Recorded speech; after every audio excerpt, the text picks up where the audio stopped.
Hello दोस्तों, आपका स्वागत है हमारे यूट्यूब चैनल सक्सेस सीएससी पर और मैं हूं गौरव सिंह। तो चलिए आज आपके लिए लाए हैं एक बहुत ही धमाकेदार टॉपिक, इंडिया पाकिस्तान रिलेशन और उसमें बलूचिस्तान का मुद्दा हो। जनरली ये कहा जाता है कि जब बात भारत पाक संबंधों की हो या इंडिया क्रिकेट मैच की हो तो मामला बड़ा हाई वोल्टेज होता है और होना भी चाहिए। हमारे पड़ोसी देश, चाहे पाकिस्तान की बात हो, चाइना की बात हो, हमारे सबके साथ जो रिश्ते हैं, आज मैं उसका एक बाय एक एक्सप्लेनेशन करूंगा। तो एक सीरीज है दोस्तों। आज ये जो इंडिया पाक रिलेशन है उनमें एक मुद्दा है हमारा, बलूचिस्तान का क्या मुद्दा है। मैं इस वीडियो में आपको इसके पर्सपेक्टिव में बताऊंगा क्या बलूच का मुद्दा है, बलूचिस्तान के बारे में बताऊंगा, बलूचिस्तान का सिग्निफिकेंस क्या है, इसकी इंपॉर्टेंस क्या है पाकिस्तान के लिए, और यहाँ पे जो सेपरेटिस्ट मूवमेंट है, अलगाववादी आंदोलन होते रहते हैं, वो क्यों होते जा रहे हैं।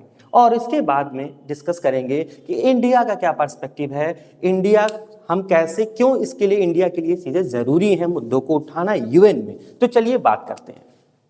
देखिए, बलूचिस्तान पाकिस्तान का सबसे बड़ा प्रोविंस है। जनरली आप लोग, सभी लोग भारत पाकिस्तान की बातें सुनते हैं, कहते हैं, समझते हैं, मगर ये नहीं जानते होंगे अधिकतर लोग कि पाकिस्तान में कितने प्रोविंस हैं। चलिए 5 प्रोविंस है, आज आप जान लीजिए। सबसे पहले बलूचिस्तान सबसे बड़ा प्रोविंस है, सिंध है, पंजाब है, खैबर पख्तूनवा है एंड गिलगित बाल्टिस्तान है। ये 5 बड़े प्रोविंस हैं पाकिस्तान में। सबसे बड़ा कौन है? बलूचिस्तान, जो कि टोटल 43% एरिया कवर करता है पाकिस्तान का। इसके बारे में जानिए। और सबसे बड़ी इसकी जो बात है, सैंडविच है। देखिए, इधर अफगानिस्तान है, इधर ईरान है और इधर जो है हमारा अपना देश भारत है, और इसके इस साइड में क्या है? चाइना है। तो आपको मैं पूरे मैप को एक बार फोकस कराना चाहूंगा कि ये है। तो ये जो बलूचिस्तान है, मैं इस मुद्दे की बात कर रहा हूं, ये अफगानिस्तान और ईरान के बीच में सैंडविच है, मतलब वो उसी में रिसाइड कर रहा है, रह रहा है। उसकी जो बाउंड्री है उसके बीच में है दोनों देशों की। इसके बारे में एक बात, बहुत बड़ी बात है कि ये चूंकि एरिया इतना बड़ा है तो इसमें रिसोर्सेज भी बहुत सारे हैं। नेचुरल रिसोर्सेज जैसे कोल है, ऑयल है, कॉपर है, गोल्ड है, लेड है, ये सब इस रीजन में पाए जाते हैं। और ये पॉइंट हो गया। अब देखिए, यहाँ पे जो ट्राइब्स रहते हैं, ट्राइब्स मतलब वहाँ के जो लोकल पीपल्स हैं, जिनके आप आदिवासी कहते हैं, जैसे हमारे में भी रहते हैं, इंडिया में गौड़ है, बलोच है, ब्राबी है, पश्तून। 3 मेजर ट्राइब्स हैं इस बलूचिस्तान में। कौन कौन? बलोच, ब्राबी एंड पश्तून। तो इस एरिया की बात है तो यहाँ पे कुछ ट्राइब्स रहते हैं, कुछ लोकल पीपल वहाँ के जो है उनको हम ट्राइब्स कहते हैं। और उन सब ट्राइब्स का एक अपना अलग अलग सरदार होता है, जो चीफ होता है। जो उनका अपना चीफ होगा उसको हम क्या कहते हैं? सरदार। तो ये रही बलूचिस्तान के बारे में एक छोटी सी जानकारी, मगर पूरी जानकारी मैंने आपको इसमें कवर कर दिया। चलिए बात करते हैं अब पाकिस्तान के लिए इतना इंपॉर्टेंस क्यों है। पाकिस्तान इसको आखिर में क्यों, यहाँ पे अपनी जो है भाई उसी का प्रोविंस है, जाहिर सी बात है, मगर ये पाकिस्तान के लिए क्यों इंपॉर्टेंस है और इंटरनेशनल अफेयर्स में इसकी क्या इंपॉर्टेंस है। अब हमारा पड़ोसी देश है तो इंडिया के साथ देखिए सिलेबस में भी ये चीजें हैं, आप ये देखेंगे इंटरनेशनल रिलेशंस में, खासकर इंडिया एंड इट्स नेबर्स। तो जो मेन सिलेबस है वो भारत और उसके पड़ोसी। तो कौन कौन है सबसे चर्चित? पाकिस्तान है, चाइना है, नेपाल है। तो पहले हम 1 बाय 1 जो सीरीज ला रहे हैं आईआर की, ये कंटिन्यू रहेगी और आप देखते रहिएगा पूरा वीडियो। चलिए देखते हैं सिग्निफिकेंस क्या है पाकिस्तान के लिए, इसकी क्या इंपॉर्टेंस है। सबसे पहली चीज, लार्जेस्ट कोस्ट लाइन है। ये देखिए आप, ये पूरी बलूचिस्तान जो है, यहाँ पे देखिए अरेबियन सी है और इधर जो है ईरान है। तो ये जो सबसे बड़ी कोस्ट लाइन है, और यहाँ पे सबसे पाकिस्तान का सबसे बड़ा पोर्ट, इंपॉर्टेंट पोर्ट, जिसको हम कहते हैं ग्वादर पोर्ट, जो कि डीप पोर्ट है, सबसे गहरा पोर्ट है, वो यहाँ पे सिचुएटेड है, लोकेटेड है। तो इसकी इंपॉर्टेंस इसलिए भी बढ़ जाती है कि ज्यादा कोस्ट लाइन बड़ी होगी, तो जब ज्यादा लंबी कोस्ट लाइन होगी तो हमारे पास क्या होंगे? फिशिंग कर सकते हैं, हम ऑयल एक्सट्रैक्शन कर सकते हैं वहां पे, पेट्रोलियम एक्सट्रैक्शन। और अगर ये सब भी है तो वहां पे क्या है? गैस रिजर्व भी है लार्जेस्ट। तो पूरे पाकिस्तान की आप कह सकते हो कि जो मेजर इकोनॉमी है ना, वो बलूचिस्तान में है। बलूचिस्तान कहा तो ये जाता है कि बलूच लोगों का बलूच का जो राइट्स है, चाहे वो रिसोर्सेज पे जो बलूच लोगों का अधिकार है वो यहाँ से लिया जाता है, मतलब जो यहाँ के रिसोर्सेज हैं उनको बाहर एक्सपोर्ट किया जाता है और फिर उसका अधिकतर हिस्सा पाकिस्तान अपने अलग अलग प्रोविंसों पे खर्च करता है, मगर बलूचिस्तान में उसका थोड़ा सा प्रतिशत दिया जाता है। ये मान के चलिए कि यहाँ के लोग मार्जिनलाइज इसलिए भी हैं, शोषित इसलिए भी हैं कि उनके अपने जो रिसोर्सेज हैं जिन पे उनका अपना अधिकार था वो वहाँ से निकाले जाते हैं, मगर वापस बदले में उनको कुछ नहीं दिया जाता है, जैसे कि ब्रिटिश हुकूमत में हमारे साथ होता था। ड्रेन ऑफ वेल्थ थ्योरी थी कि नहीं, यहीं से सब जा रहा था और हमें क्या मिल रहा था, वो तो दादा भाई नौरोजी साहब ने बताया सर ने कि तो हमारी आंखें खुली थी। तो चलिए, सबसे पहली चीज लार्जेस्ट कोस्ट लाइन है, तो जाहिर सी बात है पाकिस्तान की जो नेवी है, पाकिस्तान की जो मैरीटाइम है, रिसोर्सेज है वो इसी के आसपास होंगे। और आपको पता होगा, मैंने अगले वीडियो में बताया ही था कि नेवी इतना पावरफुल रोल क्यों प्ले करती है, क्योंकि पूरा वर्ल्ड एक दूसरे से, सारी कंट्री ओशन से कनेक्टेड है। लार्जेस्ट गैस रिजर्व है और सबसे बड़ी बात है ग्वादर पोर्ट है। ग्वादर पोर्ट के बारे में कहा जाता है ये डीप पोर्ट है, डीप पोर्ट है, बहुत ही स्ट्रेटेजिक है। स्ट्रेटेजिक मैं क्यों कहता हूं बार बार, उसकी अपनी इंपॉर्टेंस है। एक ऐसी लोकेशन, एक ऐसी टॉप मोस्ट लोकेशन, यहां पर देखिए ग्वादर पोर्ट है। अब यहां से पाकिस्तान कहां कहां एक्सेस कर सकता है, सेंट्रल एशियन कंट्रीज, इधर जा सकता है ईरान में, सेंट्रल एशियन, इधर देखिए अरेबियन सी में जा सकता है, इधर इंडिया आ सकता है। तो कहने का मतलब पाकिस्तान का जो टोटल इकोनॉमी है, टोटल जो सी रूट है, वो इसी के आसपास है ना, बलूचिस्तान में ही है, क्योंकि ग्वादर वहीं पे है, इसलिए ज्यादा इंपॉर्टेंस है। और ग्वादर तो आपको पता होगा चाइना ने अभी एक्वायर कर लिया है। क्यों? आपको पता होगा कि चाइना सीपेक कॉरिडोर बना रहा है, चाइना पाकिस्तान इकोनॉमिक कॉरिडोर।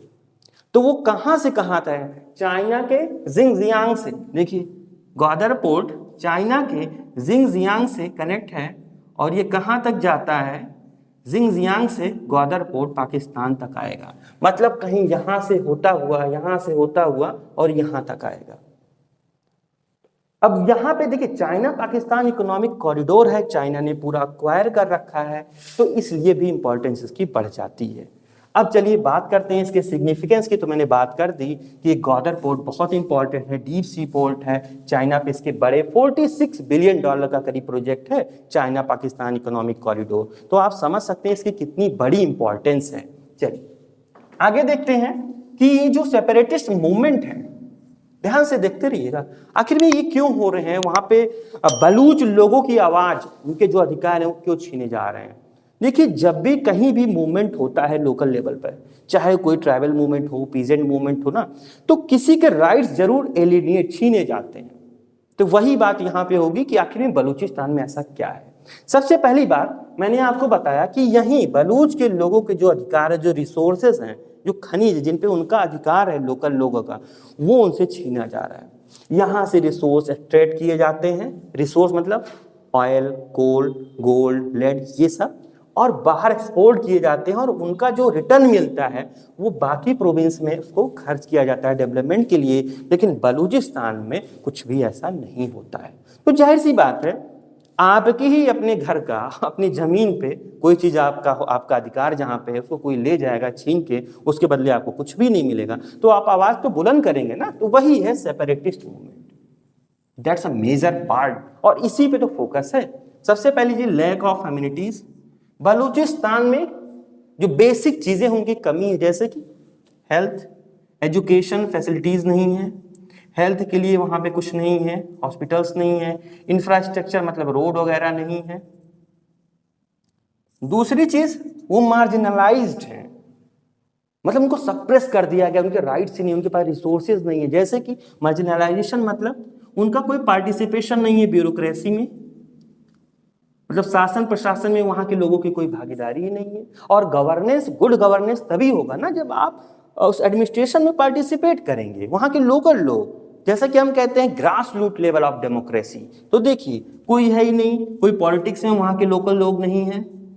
तो जो मेजर इंपैक्ट क्या हो रहा है ना, जो डिसीजन मेकिंग है ना, वो कहीं ना कहीं बलूच के लोगों का नहीं है। और जिस एरिया में अगर ये बात, अगर यहाँ पे यहाँ की समस्या है, यहीं के लोगों की भागीदारी नहीं होगी, तो इनके मुद्दे कौन उठाएगा असल के। तो that's a major problem. Exploitation of resources, मैंने आपको बताया ही कि वहां के जो अपने रिसोर्सेज हैं उसका एक्सप्लॉयटेशन हो रहा है, भर भर के यहाँ से एक्सपोर्ट किया जा रहा है, बाकी बलूच लोगों को कुछ नहीं मिल रहा है उसके बदले, दे आर गेटिंग नथिंग। तो आप समझ सकते हैं कि आवाज तो बुलंद करेंगे ही। और मैंने कहा कि जो बलूच के लोग हैं वो कुछ जो ट्राइब्स हैं उनका एक समूह है, जब भी कोई ट्राइब समूह में आते हैं अपने अधिकारियों की लड़ाई लड़ते हैं या उनके जो अपने लोकल डिमांड होते हैं उनकी वो बात करते हैं। एक है बलूचिस्तान रिपब्लिकन पार्टी और एक है बलूचिस्तान लिबरेशन ऑफ फ्रंट। ये दो वहां के सेपरेटिस्ट मूवमेंट हैं, जो मतलब ग्रुप हैं वाली, जो काम करते हैं लगातार बलूच के लोगों की जो इंडिजिनस या नेटिव प्रॉब्लम्स हैं उनको उठाते हैं। ऐसा हो क्यों रहा है, पूरी जो समरी है ऐसा हो क्यों रहा है आखिर में मैं आपको बात करना चाहूंगा। देखिए, चाइना ने, आपको पता होगा चाइना की इकॉनमी बहुत बड़ी है।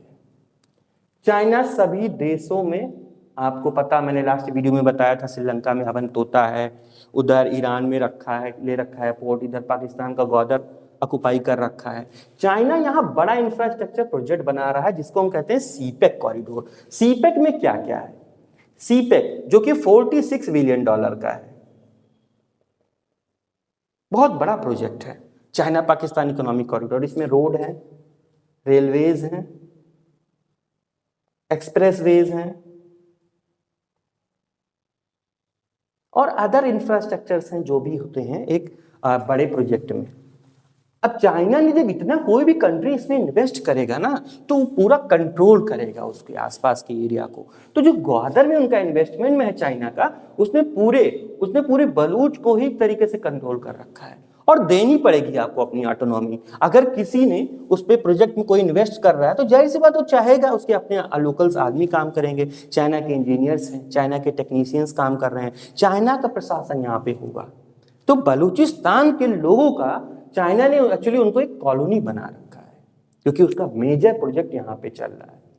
तो बलूचिस्तान को जो वहाँ के लोकल ट्राइब्स हैं उनको फील हो रहा है कि हमें तो चाइना ही एक्सप्लॉइट कर रहा है।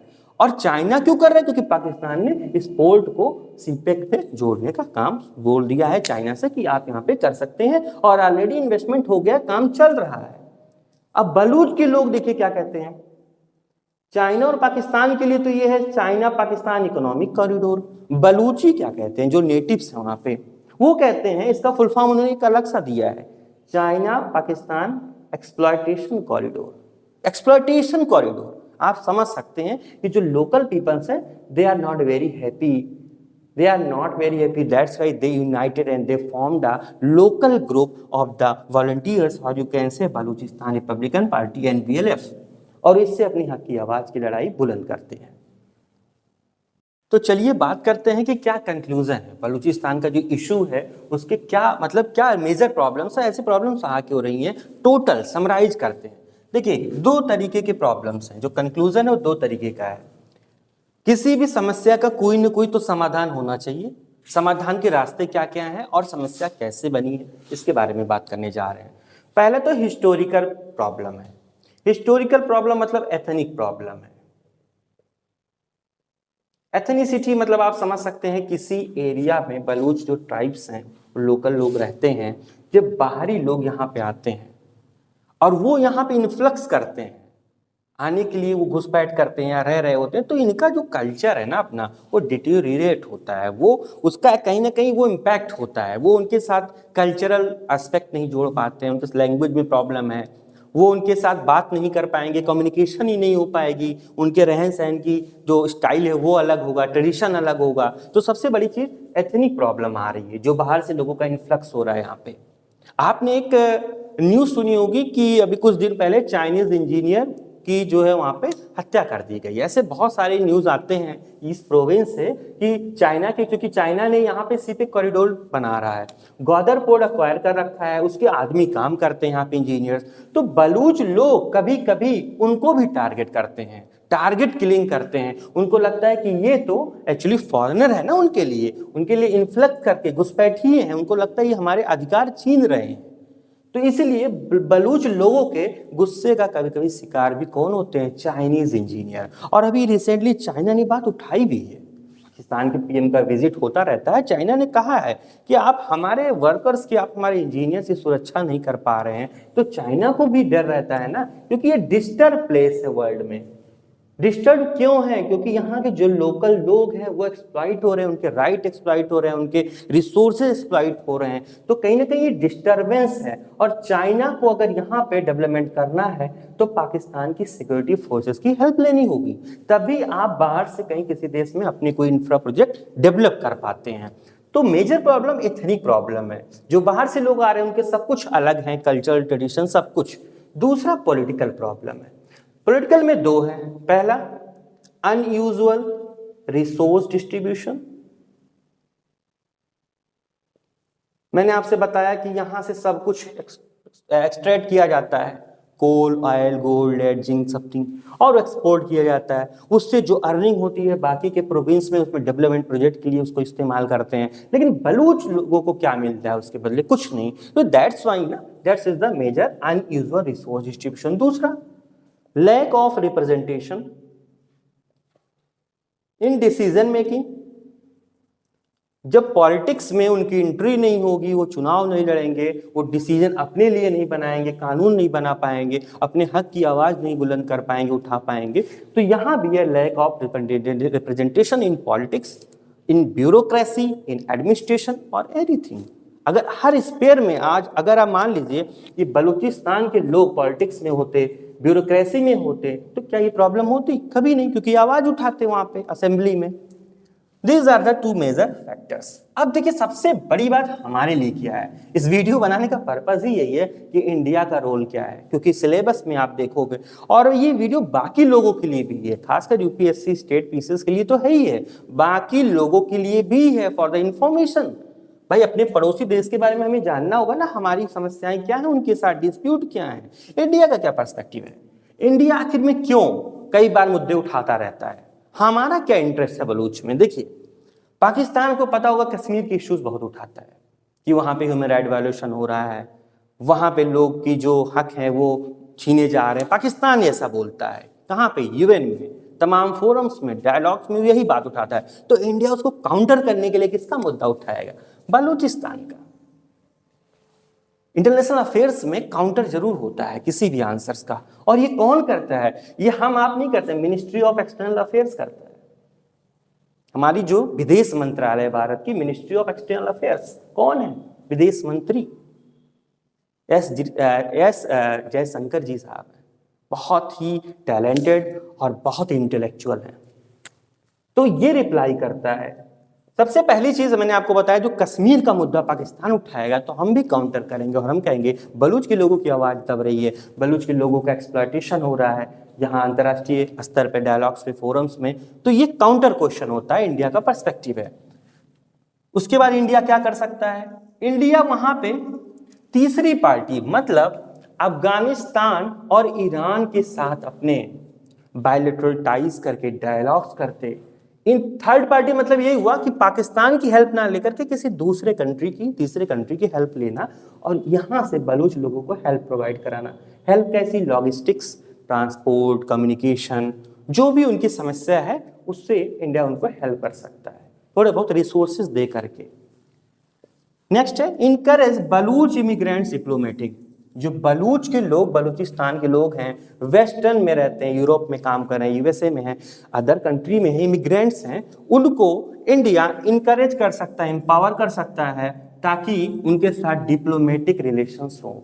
वो जो भी वेस्टर्न में है, जो अदर देशों में काम कर रहे हैं, इंडिया उनको यूनाइट कर सकता है, और उनके द्वारा यूएन में या किसी बड़े मंच पे इंटरनेशनल एक आवाज, एक प्रॉब्लम जो कि बलूच की प्रॉब्लम है, उसको ग्लोबल प्रॉब्लम बना सकता है। इंडिया की बेस्ट स्ट्रेटेजी हो सकती है।